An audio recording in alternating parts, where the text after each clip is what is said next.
بسم اللہ الرحمن الرحیم۔ السلام علیکم ورحمۃ اللہ وبرکاتہ۔ پیارے دوستو، امید ہے آپ خیریت سے ہوں گے۔ آپ دیکھ رہے ہیں میرے یوٹیوب چینل اسلامک حدیث۔ آج میں آپ کے سامنے شیطان کے 6 ہتھیار بیان کروں گا کہ شیطان مختلف طریقوں سے فتنے میں انسان کو ڈالتا ہے۔ نمبر 1، علماء نے لکھا ہے کہ یہ سب سے پہلے انسان کو طاعات سے روکتا ہے، یعنی انسان کے دل سے طاعات کی اہمیت نکال دیتا ہے، جس کی وجہ سے بندہ کہتا ہے کہ اچھا میں نماز پڑھ لوں گا، حالانکہ دل میں پڑھنے کی نیت نہیں ہوتی ہے۔ نمبر 2، اگر انسان شیطان کے کہنے سے بھی نیکی سے نہ رکے اور وہ نیت کر لے کہ مجھے یہ نیکی کرنی ہے، تو پھر وہ دوسرا ہتھیار استعمال کرتا ہے کہ وہ اس نیک کام کو ٹالنے کی کوشش کرتا ہے۔ مثلا کسی کے دل میں یہ بات آئی کہ میں توبہ کر لیتا ہوں، تو یہ اس کے دل میں ڈالتا ہے کہ اچھا پھر کل سے توبہ کر لینا۔ کسی کے دل میں یہ بات آئی کہ میں نماز پڑھوں گا، تو کہتا ہے کل سے نماز شروع کر دینا۔ یوں شیطان اسے نیکی کے کام سے ٹالنے کی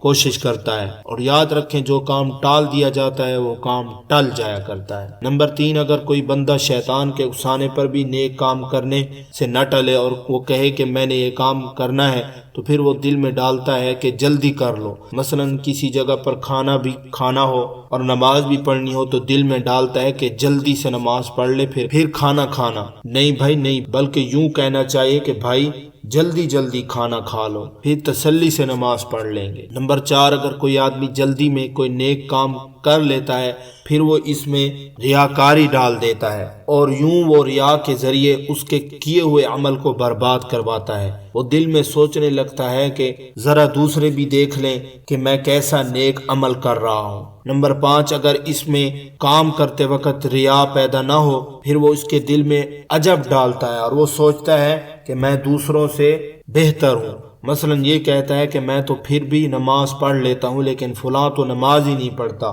وہ سمجھتا ہے کہ میں تو آخر پڑھا لکھا ہوں، حافظ ہوں، قاری ہوں، عالم ہوں، اور میں نے اتنے حج کیے ہوئے ہیں۔ جب اس طرح اس میں تکبر آ جاتا ہے تو یہی عجب اس کی بربادی کا سبب بن جاتا ہے۔ اور نمبر 6، اگر اس کے دل میں عجب بھی پیدا نہ ہو، تو وہ آخری حربہ یہ استعمال کرتا ہے کہ وہ اس کے دل میں شہرت کی تمنا پیدا کر دیتا ہے۔ وہ زبان سے شہرت پسندی کی باتیں نہیں کرے گا، بلکہ اس کے دل میں یہ بات ہوگی کہ لوگ میری تعریفیں کریں، اور جب لوگ اس کی تعریف کریں گے وہ خوش ہوگا۔ شیطان ان 6 ہتھ کنڈوں سے انسان کے نیک اعمال کو برباد کر دیتا ہے۔ اللہ تعالیٰ سے میری دعا ہے اللہ تعالیٰ ہمیں شیطان کے ان ہتھ کنڈوں سے بچنے کی توفیق نصیب فرمائے، خالصتاً اللہ کی رضا کے لیے اللہ کی عبادت کرنے کی توفیق نصیب فرمائے، آمین۔